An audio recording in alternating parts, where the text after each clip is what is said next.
माननीय वित्त मंत्री जी का जो भाषण है, बजट भाषण, उस पर अगर संपूर्णता में देखेंगे तो किसान, महिला, दलित वर्ग के लोग, जो गरीब लोग हैं, उस पर केंद्रित करके उनके उत्थान के लिए क्या क्या हो सकते हैं, किन किन क्षेत्रों में हो सकते हैं, उसको ध्यान में रख के ये किया गया बजट है।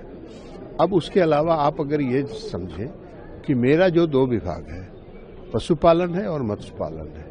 पशुपालन के क्षेत्र में हम आज पूरे दुनिया में दूध उत्पादन में पहले स्थान पर हैं, लेकिन हमारे देश में जो पशु स्वास्थ्य से जुड़े विषय थे, उसके आधारभूत संरचना की थोड़ी कमी थी।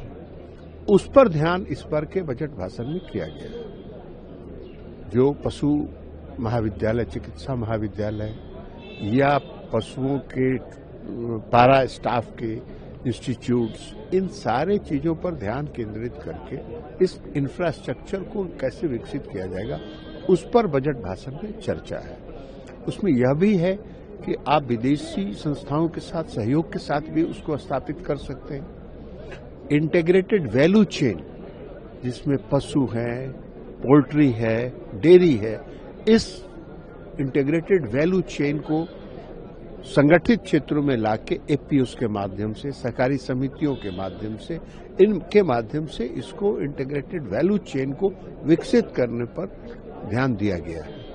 क्योंकि हमारा पूरा पशुपालक जो है और दूध उत्पादन आज असंगठित क्षेत्र में है, तो उसको संगठित क्षेत्र में लाके उसके विकास की चर्चा इसमें। अब आप अगर मत्स्य पालन के क्षेत्र में जाएं तो हमारे मत्स्य पालन में भी हम पूरे दुनिया में दूसरे स्थान पर हैं, लेकिन हमारा जो जितनी क्षमता है जलीय कृषि के लिए, उतनी क्षमता का हम इस्तेमाल नहीं कर पा रहे। हम लगभग 20 लाख टन की क्षमता है मेरे, हम मात्र 2.5 लाख टन उन संस्थाओं से मात्र हम मछली का उत्पादन कर पा रहे हैं। उसको कैसे विकसित किया जाए, इसको ध्यान में रख के 500 अमृत सरोवरों में को जलीय कृषि के लिए कैसे विकसित किया जाए, उसकी चर्चा है। इसके अलावा आप जो एक्सक्लूसिव इकोनॉमिक जोन में, हाई सी में, आज हमने उसके लिए दिशा निर्देश जारी किया है। हम उसमें अब मछली को पकड़ने की, हमारे मछुआरे लोग इंडियन वेसल्स जो हिंदुस्तानी झंडे के साथ उसको लेके घूमेंगे और वहां से मछली का ही करेंगे। आज की तक के नियम के मुताबिक वो अगर एक्सक्लूसिव इकोनॉमिक जोन में जो या हाई सी में अगर कैच करते और हमारे देश में अगर किसी लैंडिंग सेंटर पर अगर वो उतारते तो वो इंपोर्ट माना जाता था। अब वो ड्यूटी फ्री हो गया और हम अगर उसी कैच को अगर विदेशों के किसी पोर्ट पर उतारेंगे तो वो हमारा एक्सपोर्ट माना जाएगा।